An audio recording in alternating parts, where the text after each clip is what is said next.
मित्रों, सनातन धर्म में कर्म का विशेष महत्व बताया गया है। जैसा कर्म वैसा ही अगला जन्म। गरुड़ पुराण के अनुसार मृत्यु के बाद हर जीव को उसके कर्मों के अनुसार नई योनि प्राप्त होती है। मनुष्य जीवन के बाद वह फिर से मानव जन्म पाएगा या पशु, पक्षी, कीट या किसी और रूप में जन्म लेगा। यह सब उसके किए गए कर्मों पर निर्भर करता है। अक्सर लोगों के मन में यह जिज्ञासा होती है कि अगले जन्म में उनका स्वरूप क्या होगा और वे स्त्री बनेंगे या पुरुष। गरुड़ पुराण, जो मृत्यु के बाद पढ़ा जाने वाला एक महत्वपूर्ण महापुराण है, इन सभी रहस्यों पर विस्तार से प्रकाश डालता है। आज हम इसी गूढ़ विषय को भगवान श्री कृष्ण की एक कथा के माध्यम से समझने की कोशिश करेंगे। मित्रों, एक बार की बात है जब भगवान श्री कृष्ण के पास नारद मुनि आकाश मार्ग से आते हैं। नारद मुनि भगवान श्री कृष्ण के पास पहुंचकर उन्हें प्रणाम करते हैं और भगवान श्री कृष्ण से कहते हैं, हे प्रभु, आज मेरे मन में एक शंका निर्माण हो रही है। कृपया आप मेरी इस शंका का निवारण कीजिए। मैं अपनी इस शंका को लेकर बहुत परेशान हूं। तब भगवान श्री कृष्ण कहते हैं, हे नारद मुनि, तुम्हारे मन में जो भी शंका हो, कृपया तुम निसंकोच होकर वह शंका हमसे पूछो। तुमरी हर शंका का निवारण करना मेरा कर्तव्य है। मैं अवश्य ही आपकी शंका का निवारण करूंगा। बड़ी ही प्रसन्नता से पूछने लगते हैं कि हे प्रभु, मुझे इस विषय के बारे में बताइए कि मनुष्य को क्या कर्मों के हिसाब से ही अगला जन्म मिलता है, और अगर ऐसा है तो मनुष्य को कैसा कर्म करना चाहिए।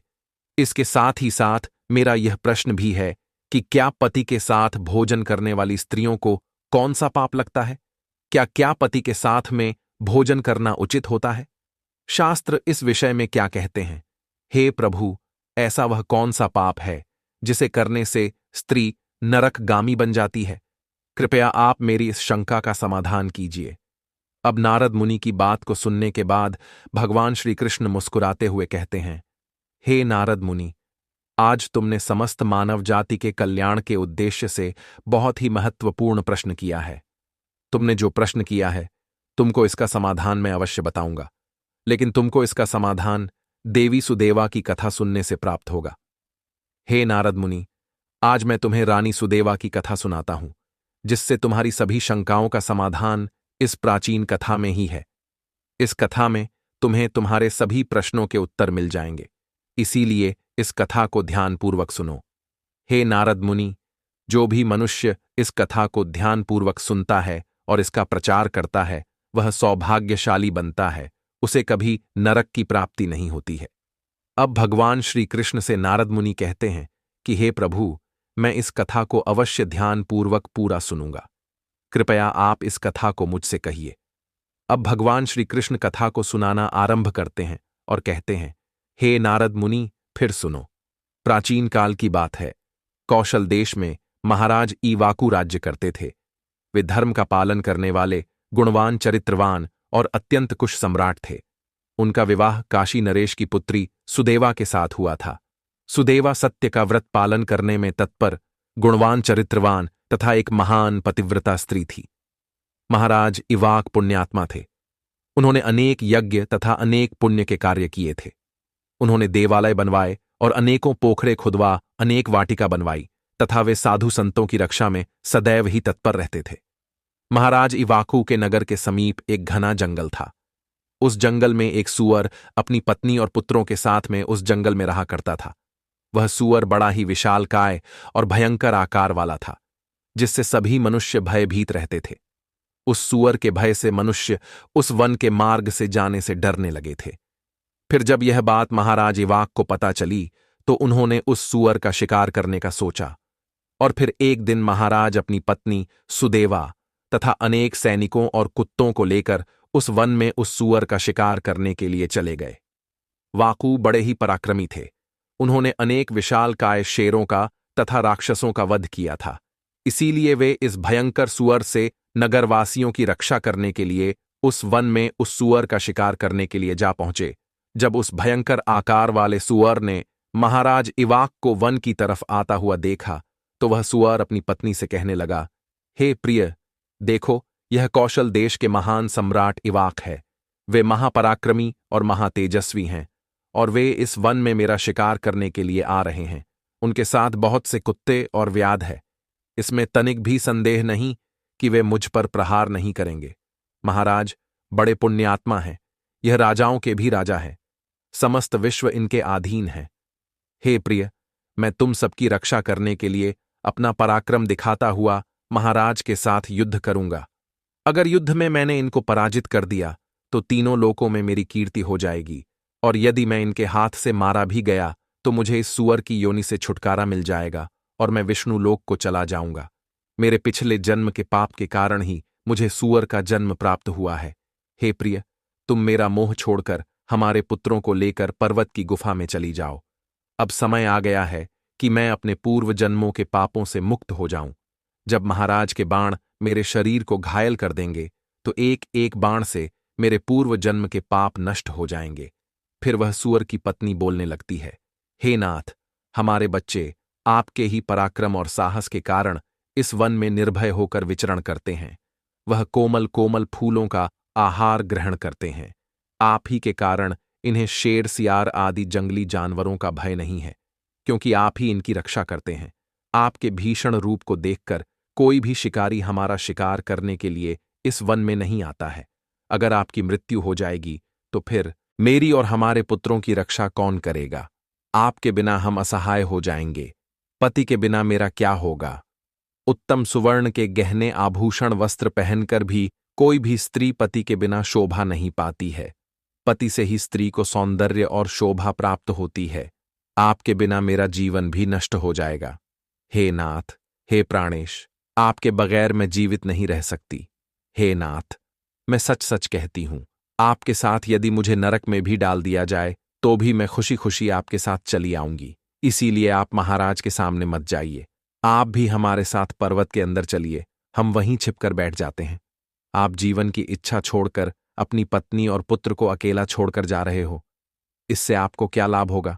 फिर वह सूअर कहता है, हे प्रिय, तुम वीरों के धर्म को नहीं जानती हो, इसीलिए ऐसा कह रही हो। यदि शत्रु वीरों को युद्ध के लिए ललकार है तो वीर पुरुष को लोभ और भय से कायर की भांति ऐसे छिपकर नहीं भागना चाहिए। ऐसे पुरुष को 1000 युगों के लिए कुंभी पाक नरक में डालकर पकाया जाता है। वीर पुरुष अगर शत्रु का सामना करता है और लड़ते हुए वीर गति को प्राप्त होता है तो उसे मृत्यु के बाद दिव्य लोक की प्राप्ति होती है। आज महाराज इवाकू हमारे पास युद्ध करने के लिए आए हैं। वे हमारे अतिथि हैं और अतिथि का अनादर नहीं करना चाहिए। अतिथि का अनादर साक्षात भगवान विष्णु का अपमान होता है। इसीलिए उनके साथ युद्ध करना मेरा कर्तव्य है। फिर वह सूअर की इतनी बात सुनने के बाद उसकी पत्नी कहती है, हे प्राणनाथ, ठीक है, यदि आप महाराज के साथ युद्ध करना चाहते हैं तो मैं भी आपके साथ रहकर आपका पराक्रम दिखाऊंगी। इतना कहकर उस सूअर की पत्नी ने अपने पुत्रों को बुलाकर कहा, बात सुनो, आज युद्ध भूमि में कुछ अतिथि आए हैं। उनका सत्कार करने के लिए और उनसे युद्ध करने के लिए तुम्हारे पिता जा रहे हैं और उनके साथ मैं भी जा रही हूं। इसीलिए तुम सभी अपने भाइयों को लेकर पर्वत की गुफा में जाकर छिप जाओ। महाराज इवाकू बड़े बलवान हैं, वे इस युद्ध में हमारा संहार कर डालेंगे। इसीलिए तुम लोग यहां से भाग जाओ और अपने प्राण बचाओ। फिर वह सूअर के छोटे छोटे बच्चे कहने लगे, हे मां, जो पुत्र अपने माता पिता को संकट में छोड़कर भाग जाते हैं वे महापाप होते हैं, उन्हें घोर नरक में डाला जाता है। जो निर्दय पुत्र अपनी मां का दूध पीकर उसे दुख में छोड़कर भाग जाता है, जो पुत्र अपने बाप को विपत्ति में देखकर छोड़कर चला जाता है, वह कीड़ों से भरे हुए दुर्गंध युक्त नरक में गिरता है। इसीलिए हे मां, हम लोग आपको छोड़कर नहीं जाएंगे। फिर वह सूअर, उसकी पत्नी और उसके बच्चे सभी युद्ध के लिए तैयार हो जाते हैं और युद्ध भूमि की ओर निकल पड़ते हैं। सभी छोटे छोटे सस अपने पिता और माता की चारों ओर से रक्षा करने लगते हैं। उधर महाराज इवाक अपनी सेना के साथ उस स्थान पर आ जाते हैं और अपने सामने खड़े सूअरों को देखकर बड़े बड़े शूरवीर योद्धाओं को सूअरों का शिकार करने के लिए आगे भेजते हैं। वे सभी बलवान शूरवीर योद्धा हाथ में तलवार और भाले लेकर सूअरों पर आक्रमण करने लगते हैं। फिर सूअरों और राजा के सैनिकों के बीच भीषण युद्ध होता है। सभी एक दूसरे पर भीषण प्रहार करने लगते हैं। सूअर अपने दांत से सैनिकों को मारने लगते हैं तो सैनिक अपने भालों से सूअरों को मारने लगते हैं। इस युद्ध में अनेक सुअर मर खप जाते हैं और न जाने कितने ही घायल हुए, और महाराज के अनेक सिपाही भी मर गए और घायल हुए। अब केवल वह सुअर, उसकी पत्नी और उसके कुछ 5-7 पुत्र ही बचे थे। अपने सभी पुत्रों को मरा हुआ देखकर सुअर की पत्नी भयभीत हो गई और अपने पति से कहने लगी, हे नाथ, मुझे और इन बालकों को लेकर यहां से चलो, नहीं तो हमारा वंश नष्ट हो जाएगा। कृपया हम सभी अपने प्राण यहां बचाकर भाग चलते हैं, नहीं तो महाराज हम सभी को मार डालेंगे। फिर सुअर कहने लगता है, हे प्रिय, 2 शेरों के बीच में एक सुअर पानी पी सकता है, लेकिन 2 सुअरों के बीच में एक शेर पानी नहीं पी सकता। सुअर जाति में ऐसा बल देखा जाता है, इसी कारण से सुअर से सभी भयभीत हो जाते हैं। अगर इस समय पर मैं मृत्यु के भय से भाग जाऊंगा तो मेरे सुअर जाति की प्रसिद्धि नष्ट हो जाएगी। इसीलिए हे प्रिय, तुम हमारे बच्चों को लेकर यहां से चली जाओ और सुखपूर्वक जीवन व्यतीत करो। अब सुअर की बात को सुनकर सुअर की पत्नी बोली, हे नाथ, मैं आपसे बहुत प्रेम करती हूं। आपने मेरा आदर सम्मान करके, रतिक्रिया करके और मेरी रक्षा करके मेरे मन को जीत लिया है। आपसे मेरा मोह कभी नहीं छूटेगा। इसीलिए मैं अपने पुत्रों के साथ आपके सामने ही प्राण त्याग दूंगी, किंतु आपको अकेला छोड़कर नहीं जाऊंगी। फिर वह सुअर और उसकी पत्नी दोनों ही महाराज से युद्ध करने के लिए आगे आते हैं। वह सुअर भयंकर गर्जना करता हुआ महाराज को युद्ध के लिए ललकार है।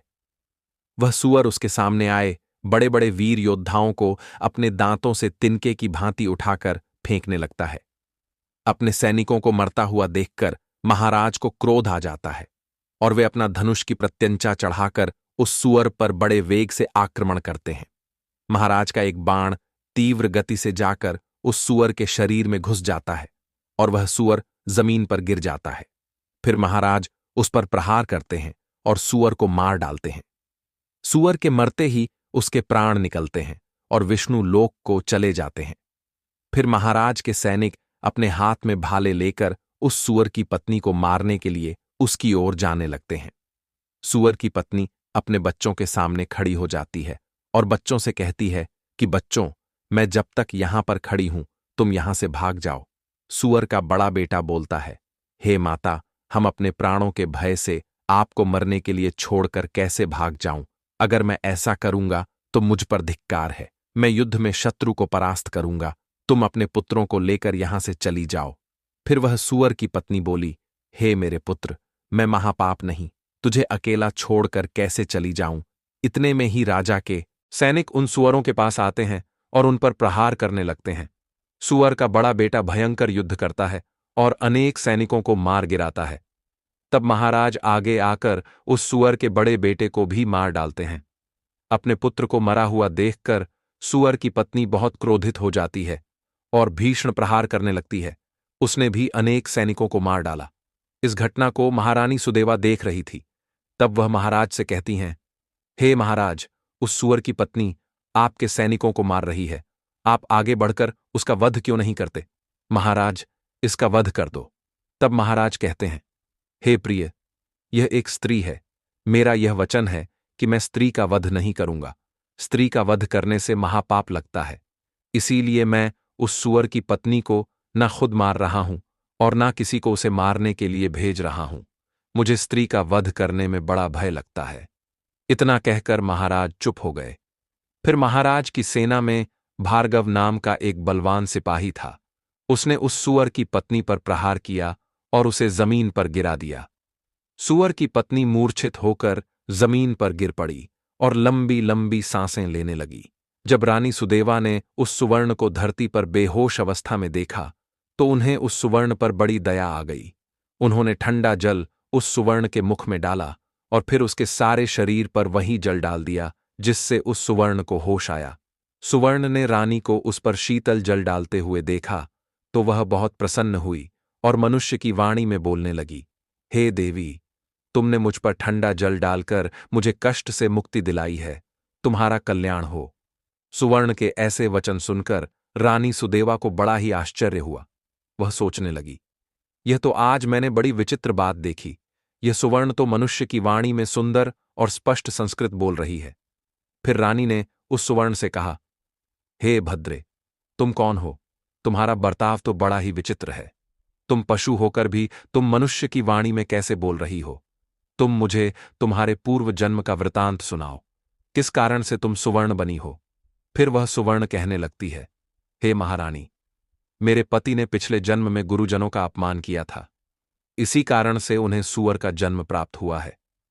अब मैं आपको मेरे पूर्व जन्म की कहानी बताती हूं। हे देवी कलिंग नाम के देश में श्रीपुर नाम का एक सुंदर नगर था। उस नगर में वसुधन रहते थे। मैं उसी वसुदेव नाम सुकन्या रखा था। उस समय उस नगर में मेरे जितनी सुंदर स्त्री कोई और नहीं थी। अपने सौंदर्य और रूप के घमंड में मैं उन्मत्त हो गई थी। मेरी मुस्कान बड़ी मनोहर थी। जब मैं जवान हुई तो मेरा सुंदर रूप और जवानी देखकर मेरी माता को बड़ा भय लगने लगा। एक दिन वह मेरे पिता से कहने लगी, हे नाथ, अब अपनी कन्या जवान हो चुकी है, उसका विवाह क्यों नहीं कर देते? इसे शीघ्र ही किसी वर को सौंप दीजिए। अपनी पत्नी की बात को सुनने के बाद वह ब्राह्मण बोला, हे कल्याणी, मैं अपनी पुत्री का विवाह उसी पुरुष के साथ करूंगा जो विवाह के बाद मेरे ही घर में निवास करेगा। सुकन्या मुझे बड़ी प्रिय है। मैं इसे अपनी आंखों से दूर नहीं होने देना चाहता। अब वह सुवर्ण कहती है, हे महारानी जी, फिर एक दिन शिव शर्मा नाम के जवान विद्वान ब्राह्मण मेरे द्वार पर आ गए। मेरे पिता उसके ज्ञान और कुशलता को देखकर बहुत प्रसन्न हुए। प्रसन्नता के कारण ही मेरे पिताजी ने उससे मुझसे विवाह करने के लिए पूछ लिया। फिर मेरे पिता ने उस शिव शर्मा ब्राह्मण से मेरा विवाह करवा दिया और वे हमारे साथ ही हमारे घर पर रहने लगे। परंतु मैं अपने माता पिता के लाड़ प्यार से बिगड़ चुकी थी। अपना विवेक और शक्ति दिनों ही खो चुकी थी। मैंने कभी अपने पति की सेवा नहीं की, कभी उनके चरण स्पर्श नहीं किए। मैं सदा उन्हें क्रूर दृष्टि से देखती थी, उनका अपमान करती थी, उन्हें नाम लेकर पुकारती थी, उनके भोजन से पहले भोजन कर लेती थी। मैं अपने पति से ही खुद को भोजन परोसवा लेती थी। मैं अपनी मर्जी से स्वच्छंद होकर यहां वहां घूमने लगती थी और बात बात पर अपने पति का अपमान करती थी। मैंने उनके साथ कभी सहवास भी नहीं किया, उन्हें मेरे शरीर को कभी हाथ भी नहीं लगाने दिया। शिव शर्मा बहुत ही शांत स्वभाव के थे। उन्होंने मुझे अनेक दिनों तक सहन किया और फिर एक दिन वे अत्यंत दुखी होकर मुझे छोड़कर चले गए। मेरे पति के जाते ही मेरे पिता बहुत दुखी होकर मेरी मां से कहने लगे, हे प्रिय सुनो, हमारे दामाद हमारी पुत्री को छोड़कर चले गए हैं। हमारी पुत्री ही पापचारणी थी, दामाद तो विद्वान थे। मैं क्या जानता था कि हमारी पुत्री सुकन्या दुष्ट और कुलनाशिनी होगी। फिर मेरी माता बोली, हे नाथ, हमारी पुत्री आप ही के लाड़ प्यार से बिगड़ गई है। इसे सही राह पर लाने के लिए आपको ही कुछ करना होगा। पिता के घर में रहने वाली कन्या दुराचारी बन जाती है, इसीलिए कन्या को कभी घर में नहीं रखना चाहिए, उसे उसके पति के पास ही रखना चाहिए। हमारी कन्या बहुत दुष्ट और पापिनी है, आप इसका त्याग करके इसे इसके पति के पास भेज दीजिए। इस प्रकार से माता के वचन सुनकर मेरे पिता बहुत क्रोधित हुए और मुझे कहने लगे, अरे दुष्टा, हमारे कुल में कलंक लगाने वाली दुराचार, तेरे ही कारण हमारे दामाद शिव शर्मा हम सबको छोड़कर चले गए। इसीलिए तेरा पति जहां पर है तू भी वहीं पर चली जा, अथवा तुझे जो स्थान अच्छा लगे वहां पर चली जा। हे महारानी, फिर मैं अपने घर को छोड़कर चली गई। बाहर जाने पर मुझे लोग कुलटा पापिनी दुराचार कहकर संबोधन करने लगे। इसीलिए मैं अपने पति को ढूंढते हुए वन चली गई। फिर एक दिन वन में मैं एक कुटिया के सामने जाकर खड़ी हो गई और भिक्षा मांगने लगी। वहां पर उस कुटिया में रहने वाली मंगला नाम की स्त्री ने मुझे देखकर अपने पति से कहा, हे स्वामी, द्वार पर एक दुखिया दुबली पतली स्त्री भिक्षा मांगने के लिए आई है। हे महारानी, मंगला का पति शिव शर्मा ही था, जिन्होंने मेरा त्याग किया था। मुझे देखकर उन्होंने मुझे पहचान लिया और अपनी पत्नी से कहने लगे, हे प्रिय, यह मेरी पहली पत्नी सुकन्या है, जो मुझे बहुत प्रिय थी। इसीलिए तुम इसका आदर सत्कार करो और इसे अपने घर में स्थान दो। अपने पति की बात को सुनने के बाद मंगला ने अपने पति की आज्ञा का पालन करते हुए मुझे घर के अंदर बुला लिया और मुझे पहनने के लिए वस्त्र दिए।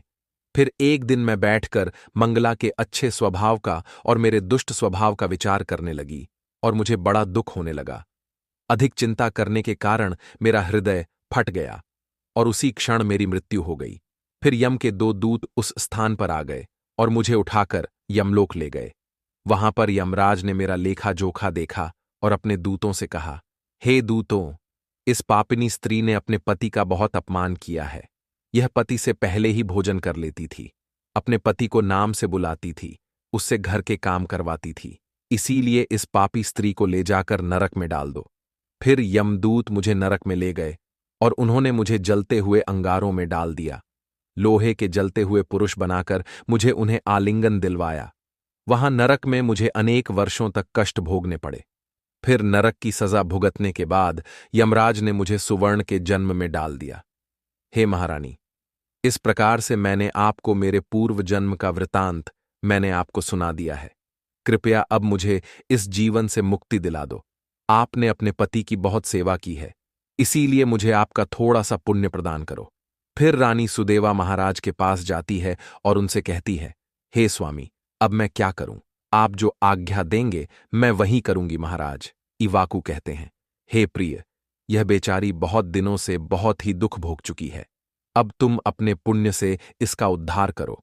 महाराज की आज्ञा लेकर रानी सुदेवा ने सुवर्ण से कहा, हे देवी, मैं अपने 1 वर्ष का पुण्य तुम्हें प्रदान करती हूं।